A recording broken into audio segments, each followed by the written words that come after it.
Okay, if I can have everybody's attention, we're going to have a key presentation here this morning. This one here is kind of dear to my heart because the recipient is a former co-worker of mine, a former neighbor, and still a good friend. His name is Tom Thomas, known to me as Tommy T. And whenever he hears that Tommy T, he knows it's me calling. But anyways, I met Tommy about 1998 when he moved back to Michigan. Came into our lumber yard where I worked and applied for a job. And he was a former Marine, retired Marine, and he worked in the lumber business in New Hampshire. Moved back to Michigan, and we hired him, and we became good friends. I used to live out in Goodles, Michigan, out by Emmett. And Tom liked the area so much, after I moved out there, he bought some land and built a house, and we became neighbors. And we used to share a ride in together, so I know him pretty well. He's a retired Marine, went in 1961, retired in 1984. He had a split in service. He joined up in 61, got out in 65, decided he missed the Marine Corps, so back in 1997, he went back in and stayed in until 1984. He went to Vietnam, spent 13 months, and he liked it so much he decided to stay, so he extended and served for 20 months. He was I don't know exactly what you call it, but he worked on airplanes, and he had to do with pilot comfort, safety.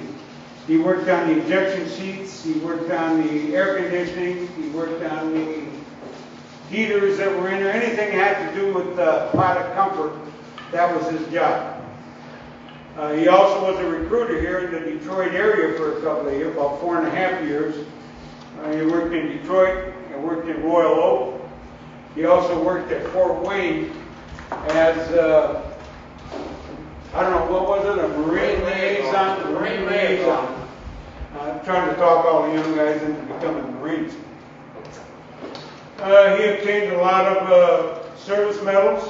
He was awarded the Good Conduct Medal, the Marine Corps Expeditionary Medal. Now you got that for in Cuba, if I'm not mistaken, right? Yeah. The Cuban crisis. National Defense Service Medal. Vietnam Service Medal for his service in Vietnam. Vietnam Campaign Medal with device, means he was in the battle area. He also scored expert on the rifle and sharpshooter on the pistol. He's got a combat action ribbon from Vietnam. He's got the Navy Unit Commendation ribbon. I believe that goes back to Cuba again, right? President Kennedy gave us that one. President Kennedy gave him that one. And I'll let Tom speak a little later. He likes to talk better than I do. He'll tell you all about his career if you got a couple hours. He also got the Republic of Vietnam Notorious Commendation Cross of Gallantry and Color. That has to do with the Vietnam people, the South Vietnamese people came up with this award for our servicemen and women that helped their cause and protect them from the Viet Cong. And then they also got he got the Presidential Unit Citation Medal, and that goes back to the campaign in Cuba. Actually, that first one where they get the Navy Unit Commendation ribbon, the Navy gives that out when your performance was good, but not quite good enough for the President to give a citation. But after that was awarded, the President decided that they'd done a good enough job, and they got the Presidential Unit Citation Medal also.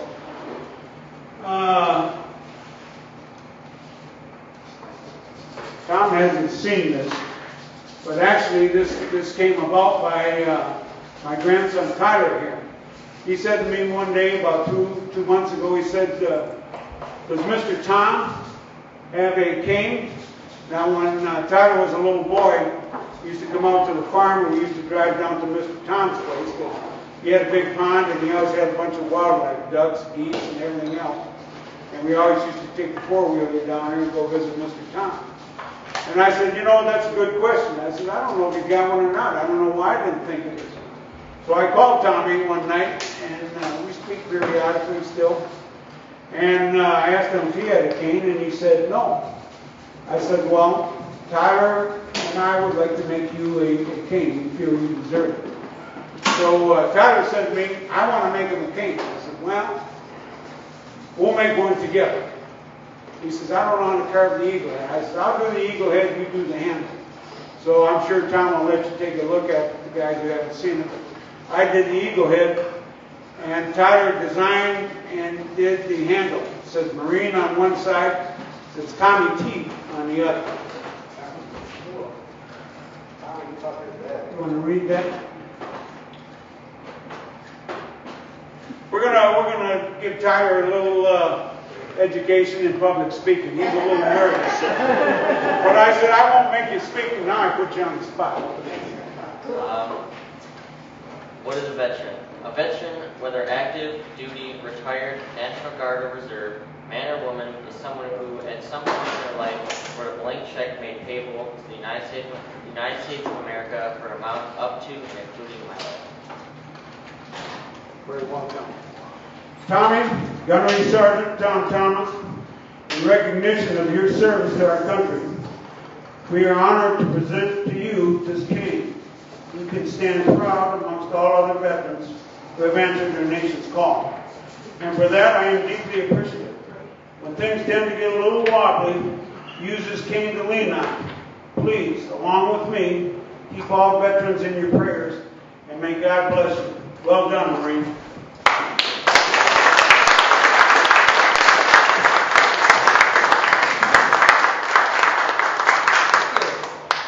Now for the camera. We're also getting this, this is recorded. This is the television station from Memphis, Richmond, Wales, where Tommy's from. This is going to be broadcast on Channel 6 in their area. So, welcome, Tom. I also wanted to add that he's in one of the biggest fights of his life right now also. Right from here, he's going through his treatment. He's been diagnosed with cancer, but he's whooping it like a true Marine. So, I want to say a few words, Tom.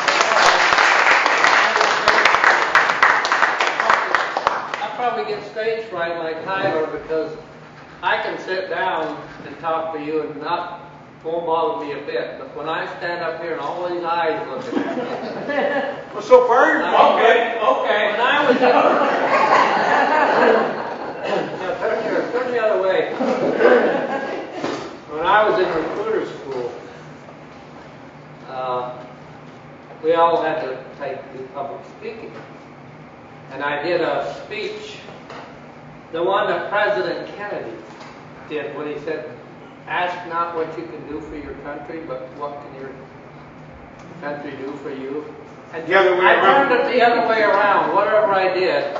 And the instructors in the class said, well, I bet you President Kennedy just turned over in his grave. But anyway, Art mentioned that I'm a former Marine. There's no such thing as a former Marine. Once a Marine, always a Marine.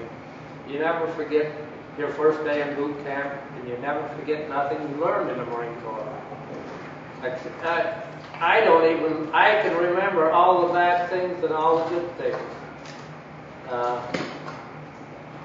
But I started my speech out here a little backwards. I should have thanked Art for taking the time and Tyler taking the time to. Now I get a lump in my throat. You're welcome. You're well deserved.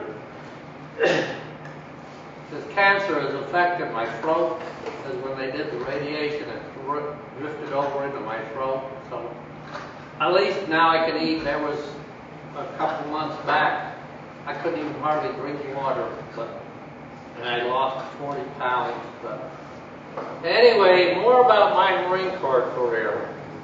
I enlisted on August 3rd, 1961. In Salt Lake City, Utah. And the captain was an Army captain that swore me in. His name was Steinmetz. I mean, that was 54 years ago or 55 years ago, and I still remember his name. I bet you, how many guys here are veterans? Remember the guy that swore you in by his name? What, you know what service was he in? Anyway, I left Salt Lake, flew to San Diego. I was the only person leaving Salt Lake that day to go to Marine Corps boot camp. And my orders said when the plane landed to go out in front of the airport. San Diego Airport at that time was very small and easy to get around it. Nothing like today. But anyway, there was a bench out there, and I'm out there. I had called from inside, and a PFC answered the phone. I mean, a PFC is lower than 12 in the Marine Corps. Anyway, I told him I was Private Thomas reporting for duty, and he said, just go out front and sit down at that, there's a bench out in front of the airport. I mean, you wouldn't find that today. I bet you. That bench don't even exist anymore. But anyway, I went out there, or I said, thank you, sir. And he says, don't thank me, just get your derriere out there. And that's when I thought, oh God, what have I got myself into? Anyway, I went out there, and this pickup folds up a little while later, an international pickup, which they don't make anymore, with a little aluminum top on the back of it. And two guys get out wearing these Smokey the Bear hats. Marine Corps drill instructors. That's when hell began. And it was 12 weeks of hell, let me tell you. And here I was, a wimpy 120-pound kid from Ingham, Idaho, weighed, what's that, 120 pounds, 6'3". They said, throw your bag and get in the back. I thought I was going to ride up front. No, I had to ride back. Anyway, they took me out to the MCRD, Marine Corps Recruit Depot.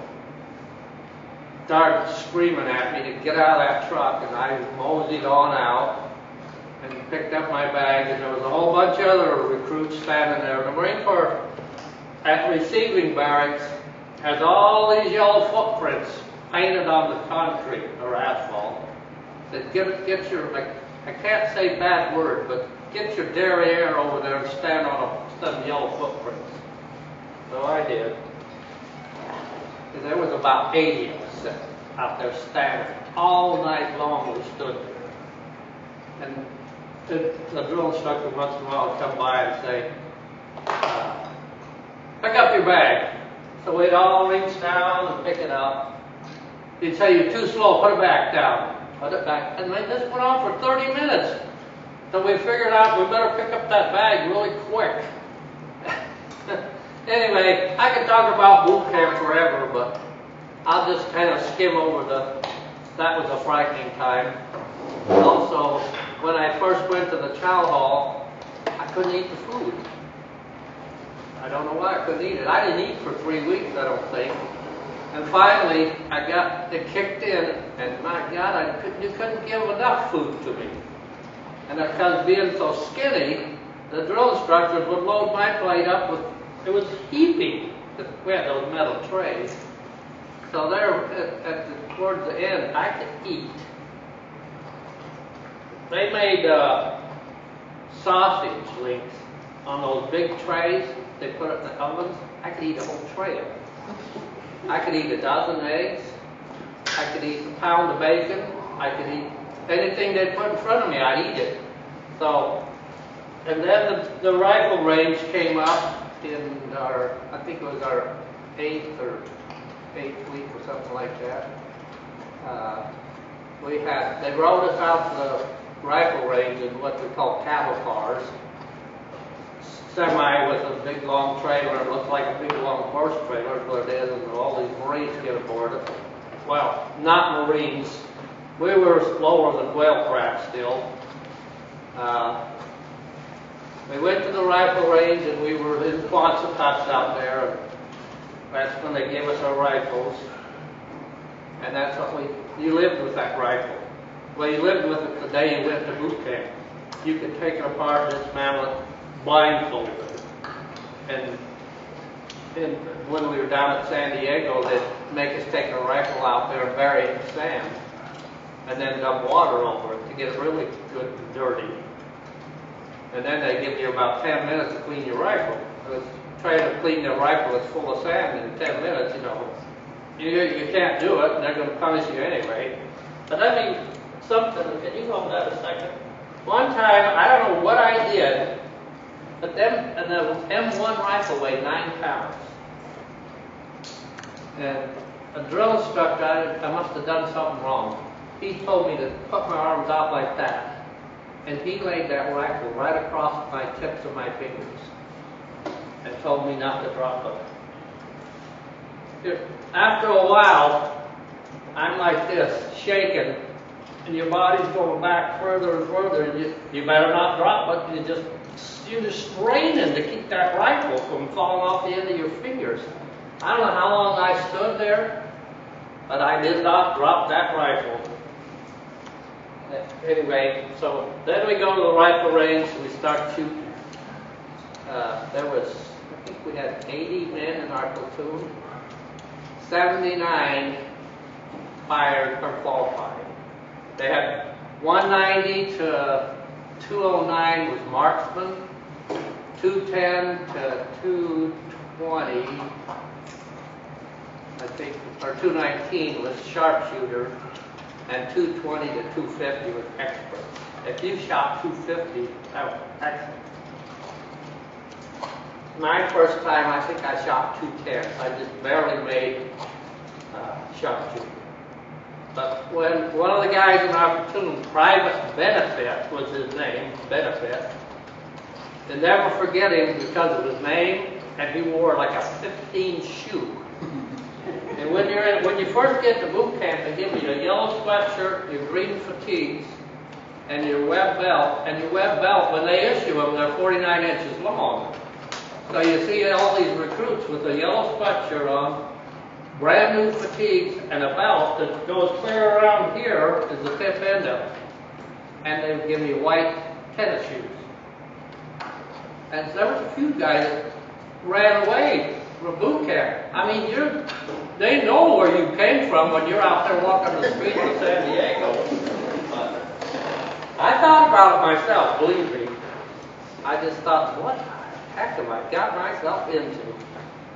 Because my 4 older brothers was Navy, Seagoing Navy, Aviation Navy, Army Air Corps, and the 101st Airborne. And they all told me, you're jumping out of the frying pan into the fire, and I believed it when I got off that bus. But I made it. Because one of my uncles there in California, who was a multi-billionaire, he said, you'll never make it. You're a pansy. You're a mama's boy. I had to make it. I had to just prove it to him I'd make it. And I did. And I went back and visited him and showed him me proud in my Marine Corps uniform, weighing 175 pounds from 120. All muscle and no brain. Anyway.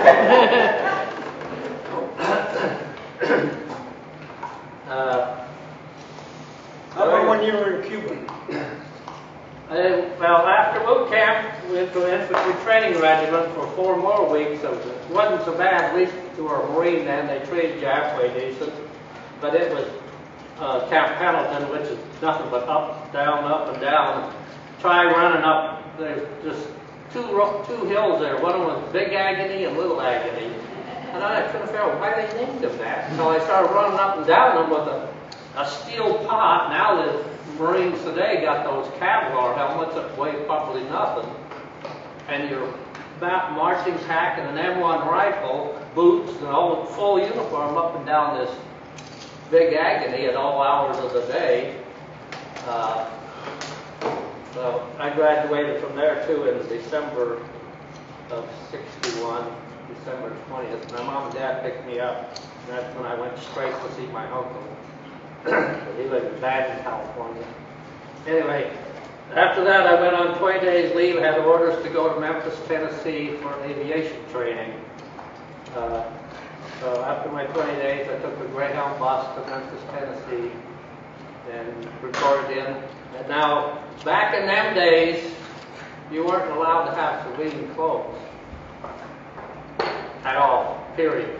If you wanted to go out in town on liberty, you wore your Marine Corps uniform.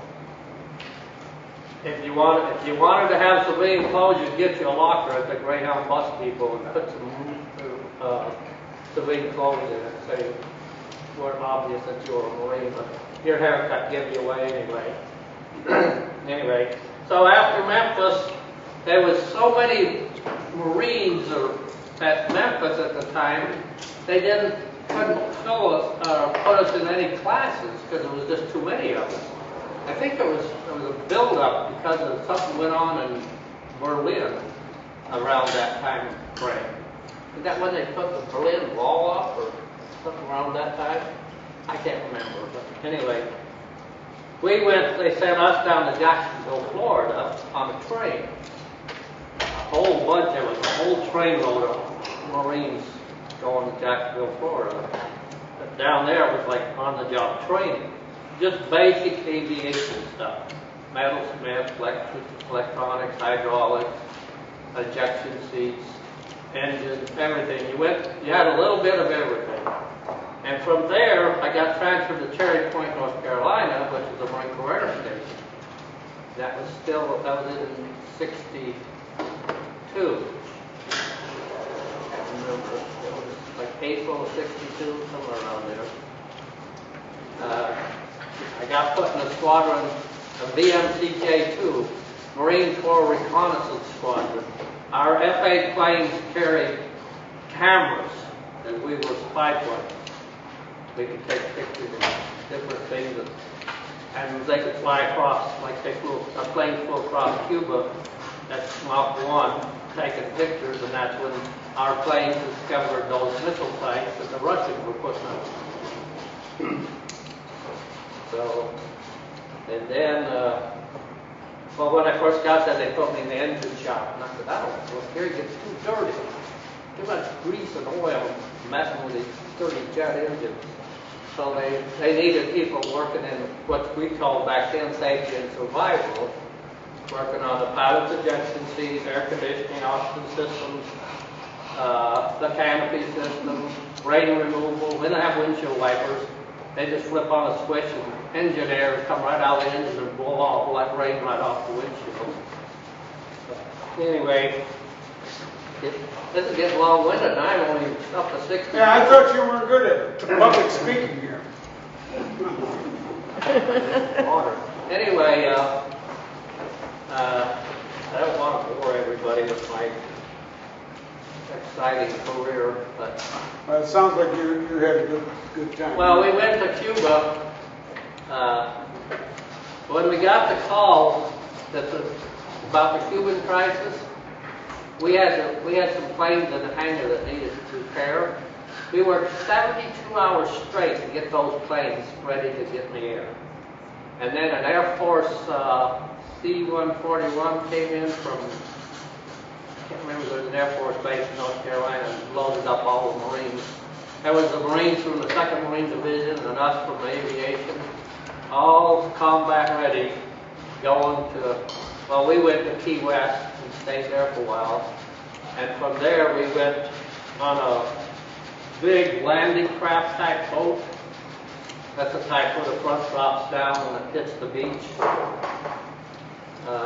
We went from there towards Puerto Rico, and then hell broke loose. They turned that ship around and took us back to Cuba. Now here's all these aviation Marines that don't do beach landings. We learned a little bit about them in boot camp, but we learned what it was really like at Cuba. They dropped that thing down and the water was about up to our waist, and we had a sea bag. I don't know, I'm sure we had a rifle, but we had a sea bag too. For the grunts, they wear the helmets and all that stuff, and they don't have the sea bags. They just have the essentials they need in combat. So here we are, all these wing wipers, going ashore in Cuba. And we spent, I don't know, a couple months there. But good old President Kennedy, he put a stop to it. We need President Kennedy back in this country so bad. We would not have the problems we got today. Somebody decided they wanted to do him. Anyway, how much more do we want to talk about? I mean, we're going to get a picture here. I think you told them enough. everyone knows now not to join the Marines. No, no, they were the best. Hang on to this. Well, I have one more thing. What do they call a person who's in the Navy? Swamp lobby. Slob jockey, sailor, anchor flanker. What do they call the Army? Ground pounders. Ground pounders, grapple crunchers, both soldiers. Most common is soldier. Soldier, sailor. What do they call them in the Air Force? Flyboy. Flyboys. But their most common is airmen. What do they call somebody that's in the Marine Corps? You don't want me to Jar tell heads. you? The Marines. Jarheads. Jarheads.